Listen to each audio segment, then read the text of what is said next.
মালয়েশিয়ার কেলান্তান রাজ্যের পাসির মাস সেশন কোর্টে আজ এক জনাকীর্ণ শুনানিতে ১১৩ জন অবৈধ প্রবাসীকে ইমিগ্রেশন আইন লঙ্ঘনের দায়ে সাজা প্রদান করা হয়েছে। দণ্ডপ্রাপ্তদের মধ্যে ৮৬ জনই বাংলাদেশের নাগরিক।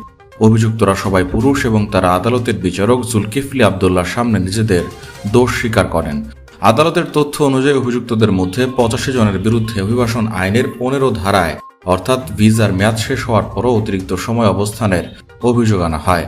বাকি ২৮ জনের বিরুদ্ধে ৬ ধারায় বৈধ কোনো ভ্রমণ নথি ছাড়া মালয়েশিয়ায় প্রবেশের অভিযোগ আনা হয়। তারা সবাই আদালতের দোভাষীর মাধ্যমে বিচারকের কাছে লঘু দণ্ডের আবেদন জানিয়েছিলেন।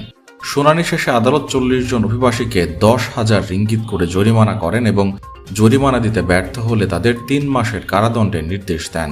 অবশিষ্ট ৭৩ জন অভিবাসীকে সরাসরি ৩ মাসের কারাদণ্ড প্রদান করা হয়েছে।